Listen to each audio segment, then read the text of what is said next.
My aha moment came actually about 15 or 20 minutes into my very first class. I went to yoga because my friend had been urging me for just years, and finally I gave in and said, okay, I'll go. This is gonna be way too easy for me. It's just stretching, right? How hard can it be?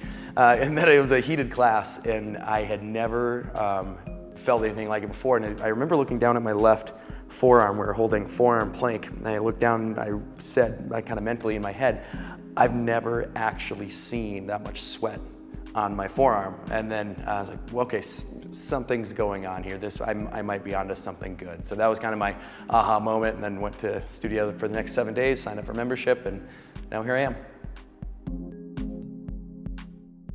So my favorite pose is anything that balances on the hands. I love them because they're powerful, not because they're like fun to look at or really cool to do, but I love doing them myself and helping students do them because I think it's a really huge gap to get over when you can take someone from the state of like, I can't, into, hey, I'm learning how to, or it's possible, or maybe I could do this. It's not actually about sticking to pose, but it's about kind of conquering the fear and getting over the whole mentality of being stuck.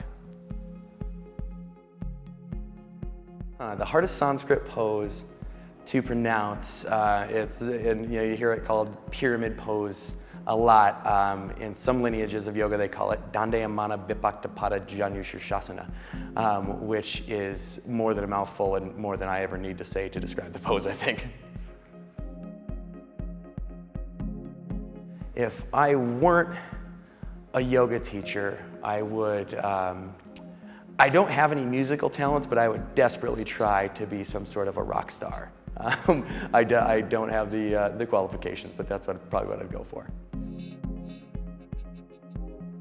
Yeah, home practice differs from studio practice in a lot of ways, one of which I find is that it's a lot more internal, and there's not a ton of distractions. I mean, if you have your own like dedicated yoga room, if you have kids running around and whatever else, it might be different. But I find that when I have a really nice, slow, but still intense home practice, it's just much more, it exists in the space in between the ears, and I can kind of dive into my own psyche a little bit more and still get a good physical workout, whereas studio practice I find is a little more kind of upbeat and moving and not quite as meditative, in my opinion.